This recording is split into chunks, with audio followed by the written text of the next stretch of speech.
Tipra Motha no yashi surmani eba khe Tipra Motha no ereng mazra bermano tiyei Deputation rwkha Sepahijala SP ni yago Tipra Motha ni adong ro naidi taw saka teta mungkha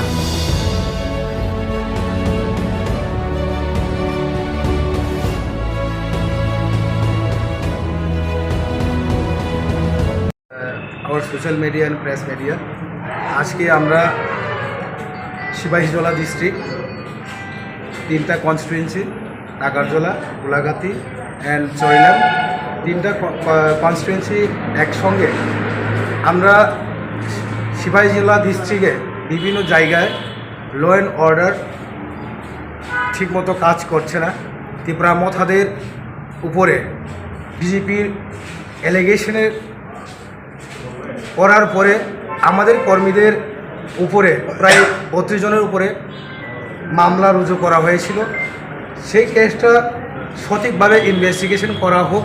কারোর ব্যক্তির উপরে রুজু করার আগে আমাদের ল and order বিশেষ করে আমাদের পুলিশ মহাশয়রা আপনারা দেখুন, ভালো করে ইনভেস্টিগেশন করে তারপরে যাচাই করে আপনারা অ্যারেস্ট করুন। আপনাদের কাছে আমাদের অনুরোধ, কারণ এখানে ত্রিপুরা মথা হোক, বিজেপি হোক, সিপিএম, কংগ্রেস সবার অধিকার আছে। ভারতবর্ষের সবার যার যার ভালো লাগার মতো পার্টি করতে পারে, সংগঠন করতে পারে, ওখানে আমাদের কোনো বাধা সৃষ্টি নেই।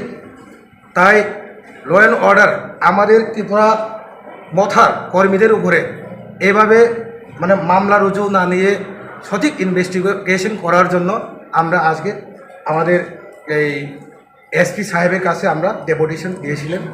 তো এসপি সাহেব আমাদের দাবিগুলা মেনে নিয়েছে।